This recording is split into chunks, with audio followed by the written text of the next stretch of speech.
మీరు ఇంత స్పీడ్గా ఇలా వేళ్ళు పెట్టి ఇలా వాయిస్తుంటే చూస్తుంటేనే మాకు నొప్పిగా ఉంది. దీన్ని సాధించడానికి మీరు ఎంత ఇబ్బంది పడి ఉంటారు? రోజుకి ఈ స్పెషల్గా ఏదైతే కొత్త ఆలోచన వచ్చిందో నా రెగ్యులర్ సాధన కాకుండా దానికి అందు గురించి వీణ నాతో పాటు నా పక్కన వీణ ఉంటుంది. రాత్రి పడుకునేటప్పుడు ఏదైనా ఆలోచన వచ్చిన రాత్రి అంతా ఇప్పుడు ఒక స్ప్లిట్ సంగతి మైండ్కి వస్తుంది. అంత ఈజీగా రాదు. తర తర తర తర తర తర తర అది గిటార్ వాళ్ళు వాయిస్తారు, మనం ఎందుకు వాయించాం అంటే కాదు.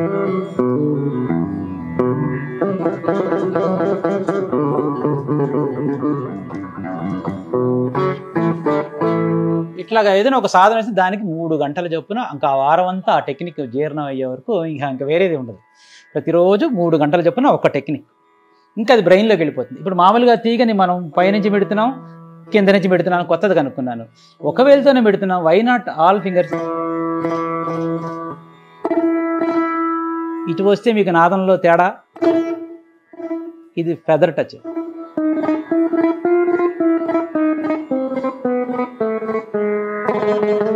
అగ్రెసివ్.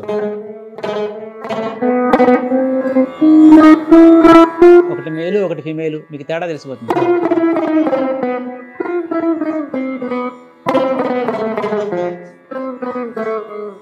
ఒకటి డెలికేట్గా ఉంటుంది, ఒకటి అగ్రెసివ్గా ఉంటుంది. ఇలాగా నాదంలోని మార్పులు హెచ్చుతగ్గులు మన టెక్నిక్స్తో మనం అద్భుతంగా మనం చూపించవచ్చు.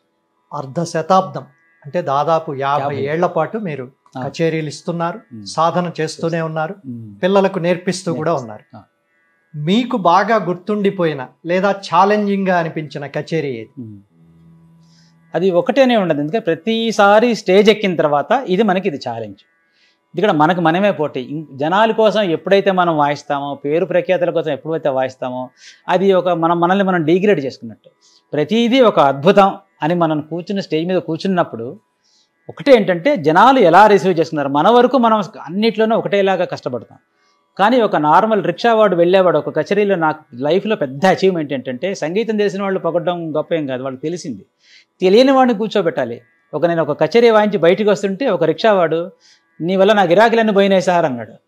ఏమైనా నీకెళ్ళ గిరంటే నేను ఇట్లా పోతున్నాను, మీరు అక్కడ వస్తున్నది, నేను మొత్తం వింటూ కూర్చున్నాను, నా గిరాకీలన్నీ పోయాను. వాడికి నా కచేరీ డబ్బులోంచి వాడికి సంగీతం అర్థమైనందుకు వాడి గిరాకీ పిల్లలకి ఎంత వస్తాయి నీకుంటే 500 వచ్చేవి నాకు అన్నాడు. 500 ఇచ్చి సంగీతం అర్థమైనందుకు ఇంకొక 500 వాడికి 1000 రూపాయలు ఇచ్చి, ఇది 15 ఏళ్ల క్రితం.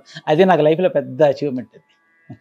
సాధారణంగా శ్రోతలు ఏం కోరుకుంటున్నారు సార్? మీరు ఇన్ని కచేరీలు పెడుతుంటారు, శాస్త్రీయంగా మీరు చాలా సాధన చేశారు, దానికి సంబంధించిన విద్య కూడా చెప్పగలరు. కానీ విద్య చెబితే జనం వింటున్నారా? విద్య ప్రదర్శిస్తే వింటున్నారా? విద్యలో మెరుపులు చూపిస్తే వింటున్నారా? ఏదో ఉంటుంది, అది కూడా మీరు పట్టుకుంటారు. అయ్యా వెళ్ళినప్పుడు సాధారణంగా అందరికీ ప్యూర్ శాస్త్రంలో ఉండే ఇంటి వేదాలు ఎంతమందికి అర్థం అవుతాయి? కానీ కళ్ళు మూసుకొని ఆ వేదం శృతి పక్వంగా సిద్ధంగా వాడికి ఏం అర్థం కావక్కర్లేదు. అది హార్ట్కి ఎప్పుడు టచ్ అవుతుంది అంటే ఆ వేదంలో తాలూకు శృతి పక్వత, ఉచ్చారణ పక్వత అచ్చాలు వాళ్ళకి. ఎందుకంటే ప్రతిదానికి అక్షరం అర్థం వాళ్ళకి, సంస్కృతం ఎవరికి అర్థం కాదు. ఇప్పుడు మనం నిత్యం చేసే పూజకి మనకి అర్థం కావు మనకి, కానీ వాటిని మనం పడే మాడ్యులేషన్లో మనం పలికిస్తాం గొంతుతో. అది వింటూ ఉంటే మనకి అంతా నాదమే, ప్రపంచం అంతా నాదమయం. సుస్వర నాదంలోనే ఉంది కథంతా. మీరు సుస్వరంగా లయబద్ధంగా చేసిన ప్రతిదీ జనాలకి ఎక్కుతుంది. సాధారణంగా ఎలాంటి వాళ్ళు వస్తారు ప్రోగ్రామ్స్ అంటే వాళ్ళకి తెలిసిన సంగీతం వాయిస్తే వాళ్ళు ఇష్టపడతారు. వాళ్ళకి తెలియంది మనం కింద మీద పడి పల్టీలు కొట్టినా కూడా ఉపయోగం లేదు, ఏదో వాయించుకుంటున్నాడు, ఎంత స్పీడ్ వాయిస్తున్నాడు. స్పీడ్ ఇష్టం లేని వాళ్ళు అంటే ఇంతసేపు స్పీడే వాయిస్తుంటే ఇందులో హాయి లేదంటారు. ఉత్తి హాయి మాత్రం వాయిస్తే వీడికి హాయి వాయిస్తున్నాడు, స్పీడ్ లేదంటారు. సో కాబట్టి ఎక్కడైనా నచ్చేవాళ్ళు నచ్చని వాళ్ళు చాలామంది ఉంటారు. మనం అంటే ఇందులో అన్ని రకాలు ఉంటాయి, 360 degrees of expression of music ఉంటుంది అనేవాళ్ళు మాత్రం ఖచ్చితంగా వచ్చి ఎంజాయ్ చేస్తారు. ఇంకా నార్మల్ అంత శాస్త్రం తెలియని వాళ్ళు కూడా ఏదో వినడానికి బాగుంది అనేవాళ్ళు ఒక 20%, మొదటి నుంచి చివరి వరకు కూర్చుంటారు. వాళ్ళకి ఏం శాస్త్రం తెలియదు, రాగం తెలియదు, ఏమీ తెలియదు, కానీ వింటుంటే చెవులకి ఇంపుగా ఉంటుంది, ఇలా వేదం వింటున్నట్టే అంతే. అలా ఉండేవాళ్ళు ఉంటారు. ఇప్పుడు వీణల దగ్గరికి వద్దాం. నూజివీడు వీణ, తంజావూరు వీణ, విజయనగరం వీణ, మైసూరు వీణ, బొబ్బిలి వీణ, విజయనగరం బొబ్బిలి ఒకటి, ఇలా ఇన్ని వీణలు ఇవన్నీ ఉన్నాయి. అంటే అవి తయారు చేయడంలో ఏమైనా తేడా ఉంటుందా? ఎందుకు అన్ని వీణలు ఉన్నాయి? ఏ ఊరిలో ఆ ఊరు. అప్పట్లో ట్రాన్స్పోర్టేషన్ ఉండేది కాదు. పూర్వకాలం అక్కడి నుంచో రావడం కదులు, ఇక్కడే ఎందుకు చేసుకోకూడదని వీణ తయారు చేసి, ఇది పనస చెక్క, ఎక్కడెక్కడ పనస చెక్క ఉంటుందో అక్కడెక్కడ వీణలు తయారు చేసుకోవచ్చు. సో అప్పట్లో ఏంటంటే బొబ్బిలిలో వీణలు పెద్ద పెద్దగా ఉంటాయి బొబ్బిలిలో, ఎందుకంటే పూర్వకాలం 50 ఏళ్ల క్రితం అందరూ 7 feet 6.5 feet అలా ఉండేవాళ్ళు. తర్వాత వీణలు మగవాళ్ళు వీణను నించోబెట్టి వాయించేవాళ్ళు, ఎందుకంటే పడుకోబెట్టి వాయిస్తే ఆడవాళ్ళు నామోషి అనమాట. నించోబెట్టి వాయించేవాళ్ళు, పెద్దగా ఉండాలి వీణలు. సో ఆల్రెడీ బొబ్బిలి సంస్థానాలు ఎక్కడెక్కడైతే సంస్థానాలు ఉన్నాయో అక్కడెక్కడ రాజులు ఎంకరేజ్ చేసేవారు, దేనికి ఖర్చు అవుతుంది, ఖర్చుతో కూడుకునేది ఇదంతా. సో ఆ రాజులు వాళ్ళు ఇక్కడే తయారు చేయండి, ఇక్కడ వాళ్ళకి ఇక్కడే అని. సో అలా ఏరియాని బట్టి ఎక్కడైతే ఈ సంగీతం ఆదరింపబడిందో అక్కడంతా తయారీ కేంద్రాలు వచ్చేసాయి. సో తంజావూరు రాజులు వాళ్ళ సంగీతాన్ని పోషించారు కాబట్టి తంజావూరులో పనసచెక్క అద్భుతంగా దొరుకుతుంది. తంజావూరులో విశేషం ఏంటంటే అక్కడ పనసచెక్కలో మాయిశ్చర్ ఫ్రీ, అందులో ఎక్కువ మాయిశ్చర్ ఉండదు. ఎప్పుడైతే చెక్కలో మాయిశ్చర్ ఉండదో నాదం ఎక్కువసేపు సస్టైన్ అవుతుంది, ఎప్పుడైతే చెక్కలో మాయిశ్చర్ ఉంటుందో నాదం త్వరగా మూసుకుంటుంది. ఎక్కడెక్కడ పనసచెక్కలు దొరికే ప్లేస్ అన్నింటిలోనూ వీణలు తయారు చేస్తారు. సో బొబ్బిలిలో వాళ్ళు చేసుకుంటారు, ఇదే సంగీతం ఇష్టం ఉండి పనసచెక్క దొరికే మనం కూడా దాన్ని బిజినెస్ కింద ఎదుగు చేయకూడదు. ఈ నూజివీడులో కూడా పనస చెట్లు చాలా ఉన్నాయి, ఎక్కడెక్కడైతే పనస చెట్లు ఉన్నాయో వాళ్ళు వీణలు తయారు చేస్తున్నారు కాబట్టి అన్ని వీణలు ఒకటేలాగా నాదం చేస్తాయి. తయారీలో ఎక్కడంటే ఎవరికైతే సంగీత జ్ఞానం బాగా ఉంటుందో వాళ్ళు ఈ స్వరస్థానాల అలైన్మెంట్, ఇది సౌత్లో కొంచెం సంగీతం పరిజ్ఞానం ఎక్కువ కాబట్టి వాళ్ళు చాలా కరెక్ట్గా చేస్తారనమాట. ఏదైనా మన ఇంటికి వచ్చి 6 నెలలు వాయించంగానే ఆ స్వరస్థానాలు ఎప్పుడైతే మెట్టు జరిగిపోతుందో, ఇదంతా వ్యాక్స్ మీద బేస్ అయి ఉన్నాయి, అది ఫ్లెక్సిబుల్గా ఉంటాయి కాబట్టి అవి జరిగిపోతూ ఉంటాయి. అది మళ్ళీ మనం సంగీతజ్ఞుల్లో సగం మంది ఎవరికి వాళ్ళు, నేనైతే నా శృతి నాకు బాగా తెలుస్తుంది, రిపేరర్కి అంత జ్ఞానం ఉండదు, వాడు మంచి పాలిష్ చేసి అందంగా ఇస్తారు కానీ అసలైన కథ దగ్గర వాడు దొరికిపోతాడు, చేయలేడు. నా వీణ నేనే శృతి పక్వంగా చేసుకుంటాను. ఇది మెయిన్ కారణం, ఎక్కడైతే పనసచెక్క దొరుకుతుందో అక్కడల్లా వీణలు వచ్చాయి. వీణ వాయించిన వీడియోలు మీవి నేను చాలా ఏళ్లుగా ఫాలో అవుతున్నాను, పెద్ద అభిమాని కూడా. కానీ మీరు పాడుతూ కూడా ఉంటారు, అది ఎట్లా, వోకల్ ఎట్లా నేర్చుకున్నారు? సంగీతాన్ని ఫస్ట్ మనం వీణ మీద డైరెక్ట్గా వాయించేది విద్య కాదు, అది ఫస్ట్ మనం అర్థం చేసుకోవాలి. ఏదైనా సరే సంగీతంలో ఎనీ ఫైన్ ఆర్ట్ అర్థం చేసుకోవాలి. అది అర్థం చేసుకున్నామా లేదా చూడాలి, ఫస్ట్ నోటికి పాడుకొని ఇది కరెక్ట్గా అర్థమైంది అన్నప్పుడు దాని ఇన్స్ట్రుమెంట్ మీద మనం, ఎందుకంటే 2 ఆర్ట్లు యాక్చువల్గా పాట పాడేవాడు పాట పాడేస్తే అయిపోయింది, మైండ్లో రిజిస్టర్ అవుతుంది, నోటికి పాడేసాడు అయిపోయింది. ఇక్కడ అలా కాదు, మైండ్లో రిజిస్టర్ అయిందా లేదా క్రాస్ చెక్ వోకల్తో చేసుకొని దాన్ని మళ్ళీ వీణ మీద, అంటే 2 గంటల్లో వోకల్ వాడికి వస్తే మేము 4 గంటలు కూర్చోవాలి ఇన్స్ట్రుమెంట్ వాడు, అది నోటికి క్రాస్ చెక్ చేసుకొని ఇది కరెక్ట్ అన్న తర్వాత వీణ మీద పెట్టాలి. కాబట్టి ప్రతి ఇన్స్ట్రుమెంటలిస్ట్, ఇంకా పాతకాలంలో ఇన్స్ట్రుమెంటలిస్ట్కి ఎక్కువ శిష్యులు ఉండేవారు, పాట నేర్చుకునే వాళ్ళు కూడా ఇలా ఇన్స్ట్రుమెంట్ వాళ్ళ దగ్గరికి వెళ్ళి నేర్చుకుని వచ్చేవారు.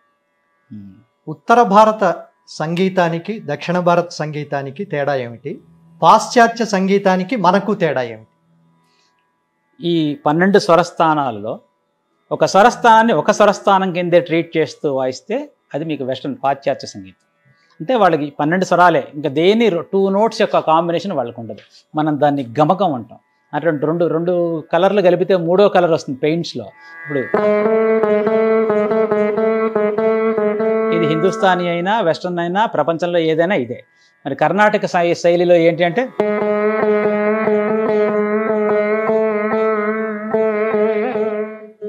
ఇలా అనుస్వరాలు, గా కావాలంటే దాంట్లో మా కూడా ఇన్వాల్వ్ అయింది, మా కావాలంటే దాంట్లో గా కూడా ఇన్వాల్వ్ అయింది. అలా 2 స్వరస్థానాలు సంధానం చేస్తే వచ్చే అవుట్పుట్ అది 3వ స్వరస్థానం. అట్లాగే ఇక్కడ దీన్ని మనం రీ అనుకుందాం, ఇక్కడ నుంచి 3 మెట్ల అవతల ఇంకొక స్వరస్థానం ఉంది, దాన్ని మా. ఈ రీని మాని కలిపితే ఒక సౌండ్ వస్తుంది. ఇక్కడ మనం వాయిస్తున్నది రీ అంటే మా, మనం పలికేది సాధారణ గా అంటాం, మనం రీ అనము మానం గా అంటాం, అంటే ఒక కొత్త స్వరస్థానాన్ని మనం ప్రయోగిస్తున్నాం. ఇలా ఎక్కువ అనుస్వరాలతో కూడుకునేది కర్ణాటక సంగీతం. హిందుస్థానీ సంగీతం అంతా జారు, కంటిన్యూటీ. వాళ్ళు స్వరం పాడరు, మీరు వాళ్ళ కచేరీలోకి వెళ్తే మనం పద్ద పని పద ఆ స్వరస్థానాన్ని మనం చాప్ చేస్తాం స్వరకల్పనలో. వాళ్ళు అలా స్వరస్థానాన్ని చాప్ చేయడం ఇష్టపడరు. మీరు ఎక్కడైనా వింటే వాళ్ళు మనోధర్మం అంతా అకారంతోనే ఉంటుంది, అంటే సౌండ్ అంతా అలా జాలు వారుతున్నట్టే ఉంటుంది. అది అద్భుతం అనమాట. హిందుస్థానీ మ్యూజిక్ ద్వారా నేర్చుకోవాల్సిందంటే శృతి శుద్ధత, అలా ఆ జారు. ఒక్కొక్క దాంట్లో ఒక్కొక్క అద్భుతం, ఇది తక్కువ ఇది ఎక్కువ అని ఏం లేదు. దాన్ని వాళ్ళు మాస్టర్ చేసి హిందుస్థానీ సంగీతంలో అసలు మనం ఇవన్నీ సాధ్యమా అన్నంత అకారం స్పీడ్గా వాయించిన వాళ్ళు ఉన్నారు.